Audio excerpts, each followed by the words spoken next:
नमस्कार साथियों, मैं यशपाल सिंह बघेल एक बार फिर से आपका हार्दिक स्वागत करता हूं आपके अपने YouTube चैनल एग्जाम योद्धा 2020 में। जैसा कि दोस्तों आपको पता है हम इतिहास पढ़ रहे थे। इतिहास में दोस्तों हम कहां पर चल रहे थे? इतिहास में दोस्तों हम टॉपिक करा रहे थे मौर्य वंश। मौर्य वंश हमने करा दिया था दोस्तों अशोक, ठीक है। और अशोक में दोस्तों अशोक भी कंप्लीट हो गया था, उसका उत्तराधिकारी भी हमने बता दिया था, ठीक है। उत्तराधिकारी कौन बताया था? हमने कुणाल बताया था, है ना। तो इसके बाद दोस्तों कोई भी मौर्य वंश में ऐसा मतलब शासक नहीं हुआ जिसका इतिहास में जिक्र किया गया हो या जो पढ़ाने लायक हो आगे, है ना। इसके बाद दोस्तों हम आज जानकारी प्राप्त करेंगे मौर्य वंश के प्रशासन के बारे में। कौन कौन से अधिकारी होते थे और कौन कौन सा पद किस किस पर किसने बनाया या कितने इसके प्रांत थे, ये आज हम जानकारी प्राप्त करेंगे।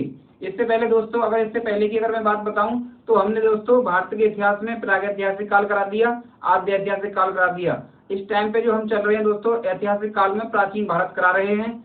इसके बाद कराएंगे मध्यकालीन भारत, उसके बाद कराएंगे फिर मतलब आधुनिक भारत, ठीक है। तो चलते हैं। इसके बाद दोस्तों हम वीडियो को आगे बढ़ाते हैं तो देखते हैं आज का मौर्य प्रशासन किस प्रकार था, ठीक है। तो चलिए, मौर्य प्रशासन आप लिखते जाएंगे, कॉपी और पेन ले लेंगे।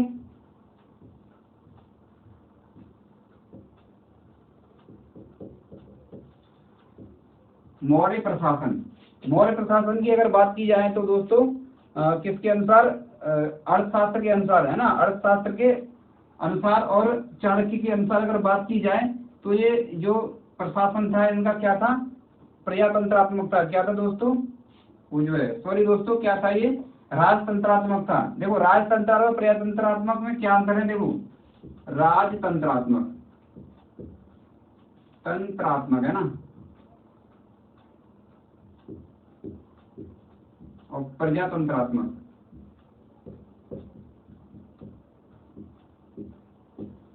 राजतंत्रात्मक में होता है दोस्तों कि जैसे राजा है कोई, है ना, राजा का शासन चलता है और राजा का बेटा ही फिर राजा बनेगा, फिर उसका बेटा राजा बनेगा, फिर उसका बेटा राजा बनेगा, यानी वंशानुगत होता है ये।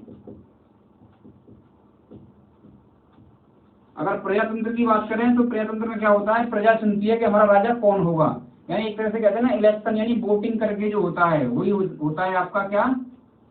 प्रजातंत्रात्मक। यानी जैसे इस टाइम पे जो बनते हैं, यानी जैसे प्रधानमंत्री का इलेक्शन है इस टाइम पे हमारे यहाँ पर, तो इसे क्या बोल देंगे? प्रजातंत्रात्मक बोलेंगे, यानी प्रजा डिसाइड करेगी कि हमारा राजा कौन होगा, ठीक है। और राजतंत्रात्मक में क्या होता है? ये वंशानुगत होता है और इसमें क्या होता है? राजा का बेटा ही राजा बनता है। चलिए, अगर आगे बात की जाए तो ये प्रशासन कैसा था इसका? प्रशासन, अगर व्यवस्था की बात करें, प्रशासन है ना। प्रशासन जो था वो क्या था? राजतंत्रात्मक था, राजतंत्रात्मक,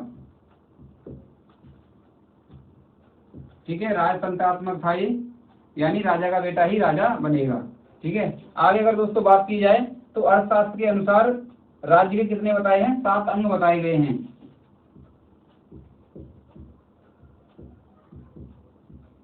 अर्थशास्त्र के अनुसार, अर्थशास्त्र की बात करें, अर्थशास्त्र के अनुसार राज्य के 7 प्रमुख अंग बताए गए हैं। 7 प्रमुख अंग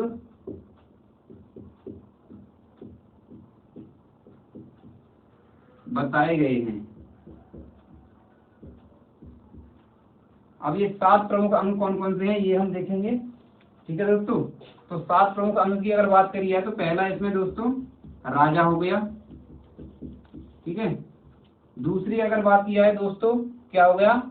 अमात्य हो गया। तीसरे नंबर अगर बात की जाए तो ये आपका क्या हो गया? राष्ट्र हो गया, है ना।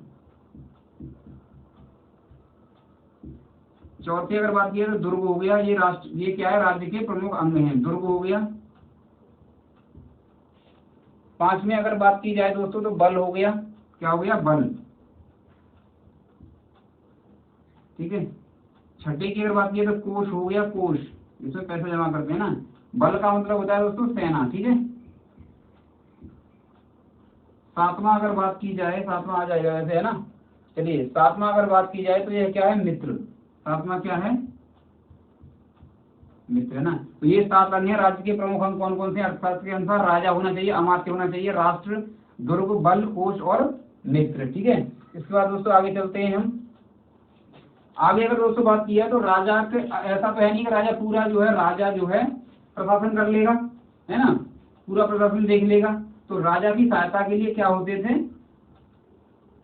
मंत्री होते थे कुछ, है ना, क्या होते थे राजा के मतलब प्रशासन में सहायता करने के लिए क्या होते थे, अधिकारी होते थे, जिन्हें तीर्थ या महामात्र बोला जाता था। तो मौर्य प्रशासन की अगर बात की जाए तो मौर्य प्रशासन में कितने अधिकारी थे, 18 अधिकारी थे, 18 अधिकारी थे। किसमें, मौर्य प्रशासन में, है ना, ये सब मौर्य प्रशासन में चल रहा है इस वाले में। 18 अधिकारी थे, और 18 अधिकारी की अगर बात की जाए तो 18 अधिकारी थे जिन्हें क्या बोला जाता था, ये भी पता होना चाहिए, जिन्हें तीर्थ या महामात्य बोला जाता था। क्या बोला जाता था, महामात्य, तीर्थ या महामात्य कहा जाता था। ठीक है, आगे दोस्तों अगर बात की जाए इसमें तो सबसे ये प्रमुख तीर्थ मंत्री होता था, सबसे प्रमुख जो तीर्थ मंत्री होता था, यानी तीर्थ मंत्री कौन होता था दोस्तों, तीर्थ मंत्री, जिसको बोलते थे दोस्तों पुरोहित। क्या बोलते थे उसको, पुरोहित बोलते थे।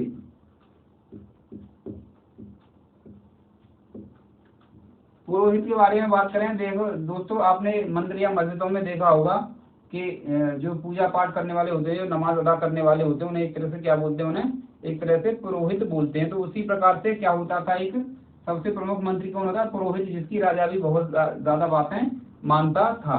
ठीक है, चलिए इसी में अगर आगे बात करें दोस्तों तो सबसे प्रमुख मंत्री हो गए। इसके बाद समाहर्ता, समाहर्ता होता था, है ना। समाहर्ता की अगर दोस्तों बात की है तो समाहर्ता कौन होता था, ये राजस्व का संग्रह करता होता था। कौन होता था ये, राजस्व का संग्रह करता, राजस्व का संग्रह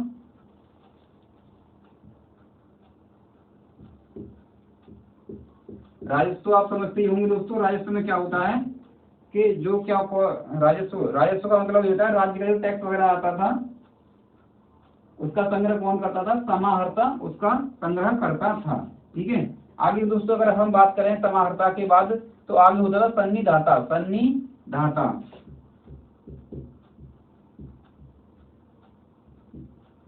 सन्निधाता होता था, जिसको क्या बोलते थे, ये कौन होता था, सन्निधाता, ये कोषाध्यक्ष होता था। ये कौन होता था दोस्तों, कोषाध्यक्ष होता था, ये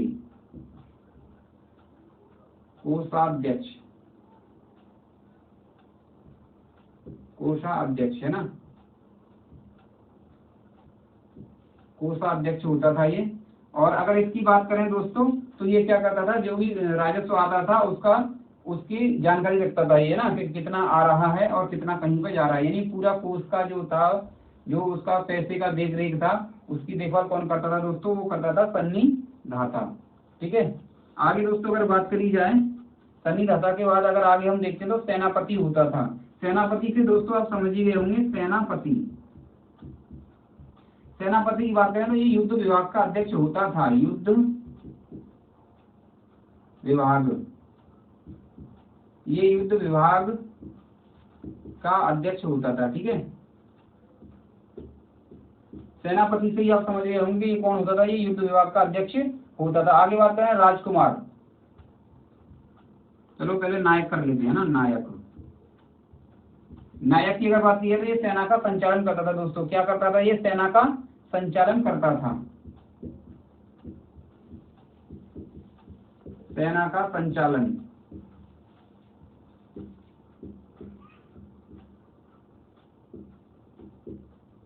करता था। इसके बाद अगर आगे बात की है तो राजकुमार, राजकुमार से भी आप समझ गए होंगे, राजकुमार ये कौन होता था, ये राज्य का उत्तराधिकारी होता था। कौन होता था, ये राज्य का उत्तराधिकारी, राज्य का उत्तराधिकारी, उत्तराधिकारी, राज्य का ये क्या होता था, उत्तराधिकारी होता था। आई होप भी आपने लिख लिया होगा, नहीं लिखा हो तो आप स्क्रीनशॉट ले सकते हैं। चलिए ओके, ठीक है, स्क्रीनशॉट ले सकते हैं अगर नहीं लिया हो तो अब भी। चलिए तो ये आपकी समझ में आ गया होगा, बड़े प्यार से बड़े धीरे धीरे करवा रहा हूँ। आप चाहे तो नोट्स बना सकते हैं, चाहे तो आप स्क्रीनशॉट ले सकते हैं। ठीक है, स्क्रीनशॉट लेकर के और एक फोल्डर बना करके, ठीक है, हिस्ट्री बाय यशपाल सर ऐसे करते हैं ना स्टूडेंट, मैंने देखा है अक्सर बताते भी हैं कि हमने फोल्डर बना रखा है जैसे हिस्ट्री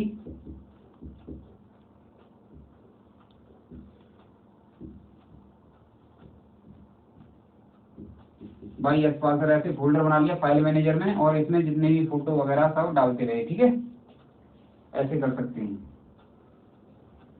बहुत सारे तरीके हैं पढ़ने का, लेकिन फिर भी मैं यही प्रीफर करूंगा आपके लिए, यही बताना चाहूंगा कि आप जो है क्या करेंगे, इसको आप रिटर्न में करें, जो क्योंकि जो अपनी हैंड राइटिंग में याद होता है ना, वो किसी और की हैंड राइटिंग में याद नहीं हो सकता है।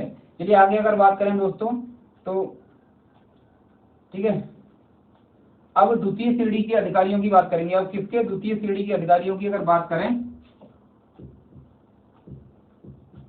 मौर्य प्रशासन में द्वितीय श्रेणी के अधिकारी, द्वितीय श्रेणी के अधिकारी, इनकी संख्या की अगर बात की जाए तो इनकी संख्या कितनी थी दोस्तों, 26 इनकी संख्या थी। कितनी संख्या थी अगर पूछी जाए कभी तो 26 संख्या थी, और अर्थशास्त्र में ये बताया गया है कि 26 संख्या थी। ठीक है, आगे अगर बात करें दोस्तों, मुद्रा या टकसाल, मुद्रा है ना, ये समझ जाया करो, ये मुद्रा होती है। ठीक है, मुद्रा या टकसाल। टकसाल की तरफ बात की तो टकसाल वो होती है दोस्तों जहाँ पर सिक्के बनाए जाते हैं। ठीक है, सिक्के बनाए जाते हैं या रुपए इसमें वहां पर बनाए जाते हैं, या करेंसी वहां पर बनाई जाती है। ठीक है, ये चलिए मुद्रा या टकसाल। ठीक है, मुद्रा या टकसाल, ये कौन होता था, ये इसका ये अध्यक्ष होता था एक, जो सिक्के जारी करता था, है ना, मुद्रा या टकसाल का अध्यक्ष।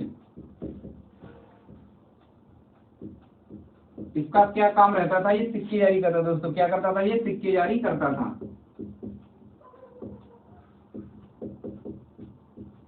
सिक्के जारी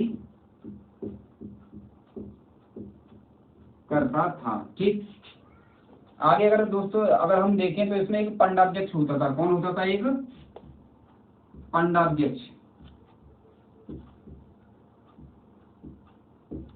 पंडाध्यक्ष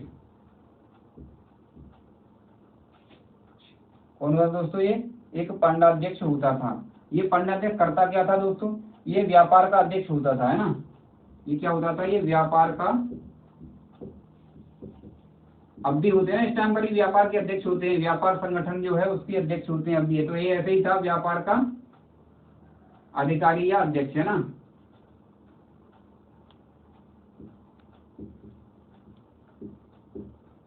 व्यापार का अध्यक्ष। ठीक, आगे अगर दोस्तों अगर पंडाध्यक्ष की बात करें तो ये होता था सीताध्यक्ष। कौन होता था दोस्तों,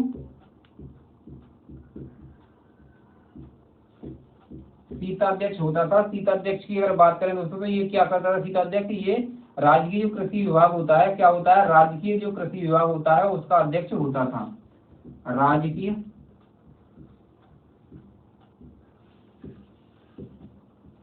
कृषि विभाग, यानी जो राज्य में कृषि वगैरह होती थी उसकी जानकारी प्राप्त करना, कितनी फसल हो रही है ना, और कितना टैक्स लगना चाहिए, ये सब कौन ध्यान रखता था, ये सीताध्यक्ष ध्यान रखता था। आगे अगर बात करें तो आगे दोस्तों सुराध्यक्ष, आगे कौन है, सुराध्यक्ष। सुराध्यक्ष की अगर बात करें तो सुराध्यक्ष का दोस्तों जो काम रहता था वो रहता था आपका आबकारी विभाग का अध्यक्ष। ये क्या करता था, आबकारी विभाग का अध्यक्ष होता था,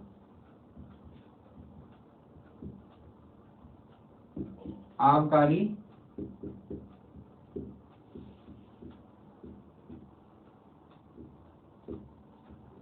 आबकारी विभाग का अध्यक्ष होता था। ठीक है दोस्तों, आगे अगर बात करें दोस्तों तो आगे हम बात करेंगे प्रांतीय प्रशासन की। आगे क्या बात करेंगे, ये तो पूरा प्रशासन था, यानी जो केंद्र सरकार होती है, जैसे इस टाइम पे केंद्र सरकार है और राज्य सरकार है, तो लगभग हमने केंद्र सरकार का करा दिया है। अब क्या बात करेंगे, राज्य का जो प्रशासन था वो किस प्रकार था। ठीक है, अब इसके राज्यों के बारे में जानकारी प्राप्त करें, कौन कौन से राज्य थे और राज्यों में प्रशासन कैसे चलता था। चलिए इसको रफ कर दे रहा हूँ, स्क्रीनशॉट लेना हो तो ले सकते हैं। चलिए ओके।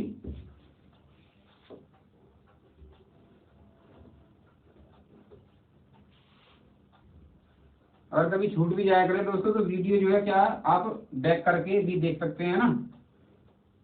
जैसे मान लो मैंने इसको साफ कर दिया और आप कभी लिख रहे हैं तो आप इसको जो है 10 सेकंड बैक करके, ऑप्शन रहता है ना ऑप्शन बैक करने का, तो आप वहां से बैक कर सकते हैं इसको। चलिए आगे एक बात करें, किसकी बात करेंगे हम? मौर्य प्रशासन में बात करेंगे हम प्रांतीय प्रशासन की। किसकी बात करेंगे? प्रांतीय प्रशासन की। प्रांतीय प्रशासन, प्रांतीय प्रशासन की अगर बात की जाए दोस्तों तो सबसे पहले हम ये देखेंगे कि जो है ये कितने प्रांतों में विभक्त था, है ना, कितने प्रांतों में विभक्त था। तो अगर बात करें दोस्तों चंद्रगुप्त मौर्य के समय में प्रांतीय प्रशासन में देखेंगे, पहली बात तो ये है कि जो मौर्य प्रशासन था वो क्या था? प्रांतों में विभक्त था। और कितने प्रांतों में विभक्त था? तो चंद्रगुप्त मौर्य के टाइम पे, है ना, चंद्रगुप्त मौर्य के समय, चंद्रगुप्त मौर्य के समय प्रांत कितने थे? 4 प्रांत थे। ठीक है, ये बात ध्यान रखेंगे। चंद्रगुप्त मौर्य के समय कितने प्रांत थे दोस्तों? ये 4 प्रांत थे। अगर इससे आगे बात की जाए तो अशोक के शासनकाल में, किसके शासनकाल में? अशोक के समय, अशोक के समय अगर प्रांतों की बात की जाए तो ये कितने प्रांत दोस्तों? 5 प्रांत थे। ठीक है, चंद्रगुप्त मौर्य के समय कितने थे? 4 प्रांत थे। और अशोक के समय कितने थे? 5 प्रांत थे। तो अब प्रांतों की बात कर ली जाए कि कितने, कौन कौन से प्रांत थे। यहाँ पर डालेंगे आप प्रांत और यहाँ पर डालेंगे आप राजधानी, राजधानी। ठीक है, चलिए तो अगर बात करें हम तो इसमें कौन कौन से प्रांत थे? पहले क्या? उत्तरापथ। पहला कौन सा था दोस्तों? उत्तरापथ। ठीक है, अगर दोस्तों इसकी राजधानी की अगर हम बात करें तो इसकी राजधानी क्या थी? तक्षशिला थी। राजधानी क्या थी इसकी? तक्षशिला। उत्तरापथ के बाद अगर हम आगे बात करें तो यह है दोस्तों दक्षिणापथ। क्या है? दक्षिणापथ। दक्षिणापथ, दक्षिणापथ की अगर दक्षिणापथ में था, अगर इसकी हम राजधानी की बात करें तो इसकी राजधानी है दोस्तों सुवर्णगिरी। क्या है? सुवर्णगिरी।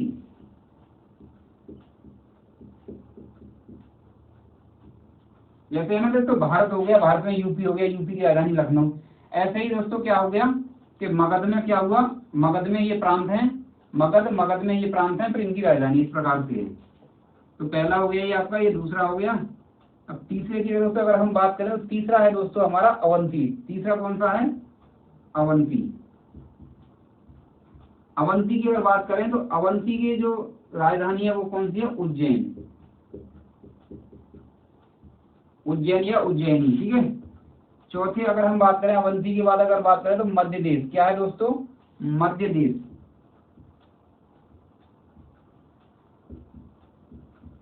ये आपका बिहार वाला रीजन है। और मध्य देश की अगर बात करें तो इसकी राजधानी है पाटलिपुत्र।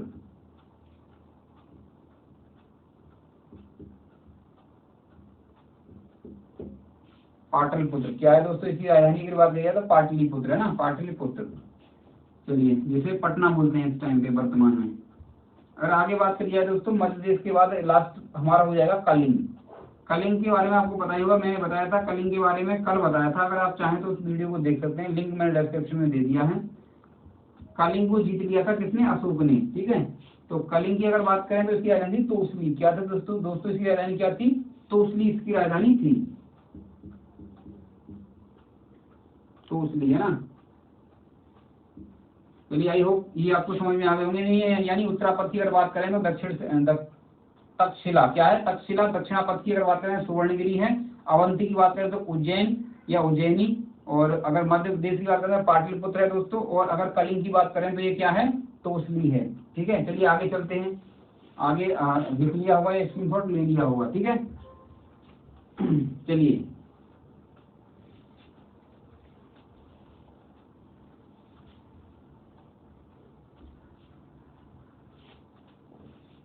तो आगे अगर बात करें हम तो मौर्य प्रशासन का जो विभाजन था वो किस प्रकार था? मौर्य प्रशासन का जो विभाजन था वो दोस्तों किस प्रकार था? तो ठीक, तो सबसे पहले देखेंगे दोस्तों इसमें क्या देखेंगे, आहार या विषय, आहार या विषय, आहार या विषय। इसकी बात करें दोस्तों, इसको क्या बोला जाता था, इसको जिला बोला जाता था। क्या बोला जाता था, जिला, जिला बोला जाता था। क्या बोला जाता था दोस्तों, जिला बोला जाता था, है क्या बोला जाता था, इसको जिला बोला जाता था। अगर सबसे छोटी इकाई की बात करें, मोस्ट इंपोर्टेंट बात बता रहा हूँ, बड़े ध्यान से देखेंगे आप, क्या देखेंगे, बड़े ही ध्यान से देखेंगे, ठीक है।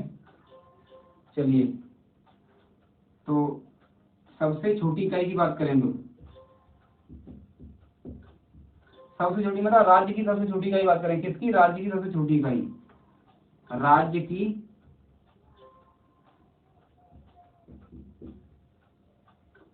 सबसे छोटी इकाई, सबसे छोटी इकाई की बात करें तो कौन सी थी दोस्तों, ग्राम, ठीक है। तो सबसे छोटी इकाई बात करें, राज्य की सबसे छोटी इकाई कौन सी होती थी, ग्राम होती थी, ठीक है। क्या होती थी, ग्राम होती थी। चलिए आगे बात करें, आगे बात करेंगे दोस्तों। एक पद बनाया था किसने, अशोक ने, एक पद बनाया था। बहुत ज्यादा गर्मी है, ठीक है, कूलर चला नहीं सकते क्योंकि दोस्तों फिर उसकी क्या है, आवाज बहुत ज्यादा आती है, ठीक है। चलिए, तो सबसे छोटी इकाई क्या थी, ग्राम थी, ठीक है। अगर आगे बात करें दोस्तों, तो एक अशोक ने एक पद बनाया था जिसका नाम था युक्त। क्या नाम था इसका, युक्त। और इस पद पे जो रहता था, युक्त एक पद बनाया था, किसने, युक्त पद बनाया, युक्त पद बनाया। किसने बनाया था, ये अशोक ने बनाया था। और जब इस पद पे कोई व्यक्ति हो जाता था ना, यानी मान लो कोई व्यक्ति बना दिया हमने, तो उसे क्या बोलेंगे दोस्तों, उसे बोलेंगे युक्ता। यानी जो अधिकारी होता था उसे क्या बोलते थे, इसका जो अधिकारी, मान लो युक्त है, ये पद है कोई, अब इस पे एक अधिकारी बैठेगा, यानी कोई व्यक्ति बैठेगा अधिकारी, तो उसे क्या बोलेंगे, युक्ता बोलेंगे, है ना। क्या बोलेंगे उसे, युक्ता, ठीक है। चलिए, युक्ता बोलते थे, ठीक है। अब ये था क्या, युक्ता काम क्या था इसका, तो अगर ये बात करें तो ये जो केंद्रीय प्रशासन होता था ना, केंद्रीय प्रशासन, केंद्रीय प्रशासन व स्थानीय प्रशासन,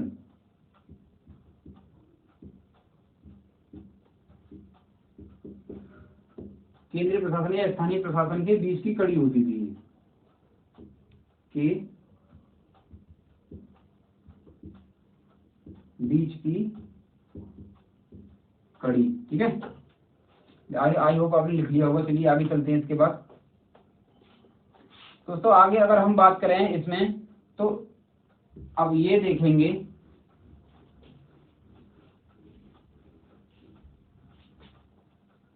आगे अगर दोस्तों हम इसमें बात करें तो आगे क्या बात करेंगे, जिले का जो प्रशासनिक अधिकारी होता था उसे क्या बोलते थे, है ना। तो जिले का प्रशासनिक अधिकारी, जिले का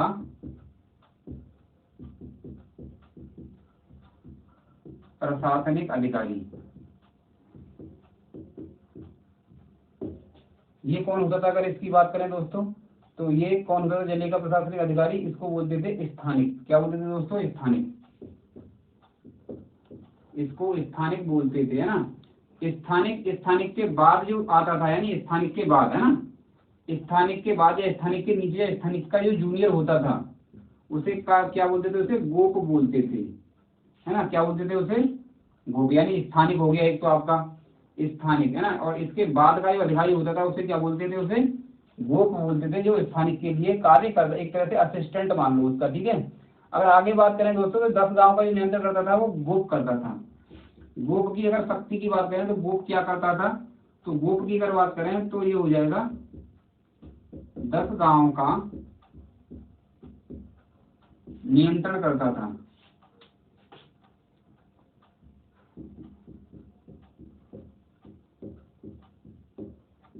कौन करता था, गोप करता था, है ना। यानी गांव का नियंत्रण कौन कर रहा है, गोप कर रहा है। गोप जानकारी किसको देगा, फिर स्थानिक को जानकारी देगा, ठीक है। जो जिले का प्रशासनिक अधिकारी जैसे होता है ना डीएम, एक तरह से जिले का प्रशासनिक अधिकारी डीएम हो गया, डीएम को फिर खबर देंगे 10 गांव के ऊपर, मान लो कोई ब्लॉक प्रमुख बना दिया गया है ना, इस टाइप से होता था, ठीक है। चलिए आगे अगर बात करें, आगे बात करेंगे दोस्तों, पुलिस को क्या बोला जाता था उस टाइम पे? पुलिस को, ये एग्जाम में आ चुका है कि मौर्य प्रशासन में पुलिस को क्या बोला जाता था, तो इसको बात करें रक्षण बोला जाता था। रक्षण क्या बोला जाता था? रक्षण। वैसे भी रक्षा करती है पुलिस, है ना। पुलिस क्या है? समाज सेवा में लगी हुई है, और क्या करती है? ये रक्षा करती है ना लोगों की। चलिए आगे अगर दोस्तों बात की जाए तो ग्राम का अधिकारी जो होता था, ग्राम का अधिकारी, ग्राम का अधिकारी या ग्रामीण जिसे बोलते हैं, क्या बोलते हैं इसे? ग्राम का अधिकारी या प्रमुख, जिसे मुखिया भी बोलते हैं। क्या बोलते हैं? जिसे मुखिया। ये कौन होता था दोस्तों? अगर इसकी बात करें तो ये ग्रामिक होता था। कौन होता था? ये ग्रामिक होता था, ग्रामिक होता था। चलिए इसके बाद आगे चलते हैं, ठीक है। तो ये अगर इसको देखें दोस्तों हम, तो क्या जिले का जो प्रशासनिक अधिकारी होता था वो स्थानिक होता था, ठीक है। और जो स्थानिक की जूनियर होता था, यानी स्थानिक का जो असिस्टेंट होता था वो कौन होता था दोस्तों? वो गोप होता था। गोप की अगर बात करें तो गोप क्या करता था? 10 गांवों का नियंत्रण करता था, गोप हो गया। अब पुलिस को रक्षण कहते थे। और ग्राम का जो अधिकारी होता था, ग्राम का, किसका? ग्राम का जो अधिकारी होता था उसको क्या बोलते थे? उसे ग्रामिक बोलते थे। यानी ग्रामिक, ग्रामिक से ऊपर कौन होता था? गोप, गोप से ऊपर कौन होता था? स्थानिक। ऐसे करके आप याद कर लेंगे। यानी ग्राम में ग्रामिक, ग्रामिक एक गांव का ग्रामिक हो गया, फिर एक गांव से 10 गांव बढ़े तो क्या हो गया? आपका गोप हो गया। गोप से फिर और आगे बढ़े, जिले पर पहुंचे तो कौन हो गया? स्थानिक हो गया। इस टाइप से आप याद कर लेंगे, ठीक है। चलिए इसके बाद दोस्तों आगे चलते हैं हम।